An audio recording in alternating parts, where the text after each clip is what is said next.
And we're back. Time now 9:13 as we continue covering our breaking news story this morning out of the East Bay. A standoff situation in Fremont has resolved itself this morning. And here's what we know so far. In case you are new to the story, 2 officers were shot after a traffic stop in Fremont yesterday afternoon.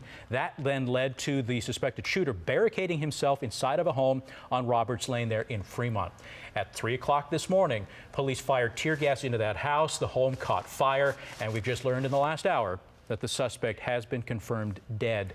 They're not sure what the cause of that death is, whether it was the fire, whether he was wounded in the shootout with police earlier. They're not sure. They're still going forward with that part of the investigation, but at least that scene now has come to a conclusion. 9:17 is the time. Another one of the big stories we're following for you today coming out of Southern California, where police have identified the victim of a murder-suicide that led to an hours-long lockdown of the UCLA campus.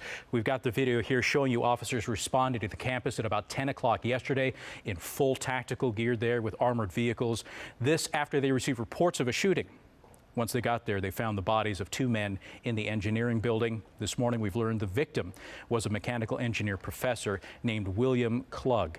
And within the past hour, we've also identified the shooter as Manak Sarka. The shooting happened just a week before final exams there at the university. We're told the campus, though, is set to reopen today. Bringing it closer to home, let's head to the East Bay now, where students at an East Bay high school are remembering 2 teenagers who drowned over the weekend. KRON 4 was there as the vigil was held for the teens at Pittsburgh High School. This was yesterday evening. We have Zuleiku Ruiz and her 19-year-old cousin, Brandon Carranza. They drowned Saturday in a river in Amador County. Both attended Pittsburgh High School. Brandon received his diploma last year. Zuleika was just a week away from graduating. She planned on attending Sacramento State University. Those who knew the teens say they will be remembered fondly. She had the most brilliant life ahead of her. So this is tragic on so many different levels. In every teacher's life, there's a gift. And anyone who's had the pleasure of knowing this girl received that gift. Well, we understand Zuleika was part of the Explorers program with the Pittsburgh Police Department. Friends of Brandon say he was a smart man with big plans. Right now, it's unclear how the 2 got swept into the river over the weekend for the Memorial Day weekend. 9:19 and only on KRON 4, court documents detailing a violent past for the 4th suspect wanted for the murder of a Novato high school student. Police are actively searching for this man, Javier Guevara. He is the brother of one of the teenagers who's already charged with the murder. KRON 4 has learned that Guevara had just been released from custody last month for a battery, the different assault that went back in November. And then just 5 days later, Edwin Husu Ramirez Guerra was shot and killed in Novato. Police say that Javier Guevara should be considered armed and dangerous. A machete was actually used in the course of this attack that took place last Wednesday. Not only a machete, but a handgun was used during the course of this attack. We have no reason to believe that he wouldn't take extreme steps to try to protect himself or avoid arrest. Sheriff's deputies executed a search warrant yesterday for Guevara. They did that in San Mateo, but they didn't find him there. The other suspects are due back in court next week. All right, let's change the subject here. Let's talk about happier topics. Today is the first day. Yes. It's game 1 of the finals, the rematch, if you want to look at it that way, between the Golden State Warriors and the Cleveland Cavaliers. Yeah, we have KRON 4 sports reporter Mark Carpenter with a preview of tonight's matchup.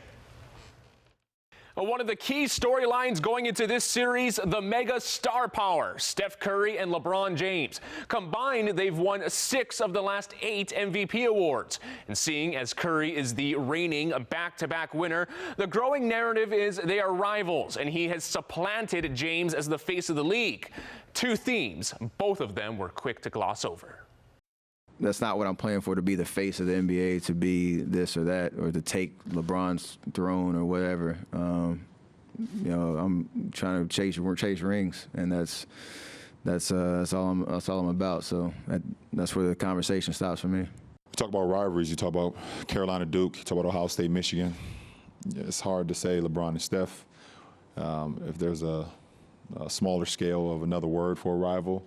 The fact that we're going, back to back, I think it's pretty unique. Steph Curry and LeBron James, the heavyweight prize fight of the NBA. Yet, both leaders know this is not a game of one-on-one, and supporting casts are crucial to a title.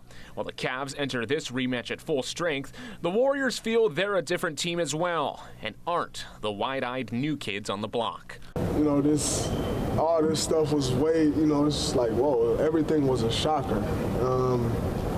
You know, having so many more relatives in town, you know how to deal with all that stuff. Now, I think it's more so all the stuff before the game that you deal with better rather than the game. I think we're way better equipped this year than last year for what we're going to see and what we're going to go through.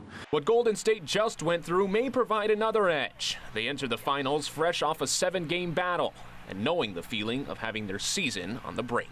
We have to bring that same mentality that got us out of the whole 3-1 to game one with, the score 0-0.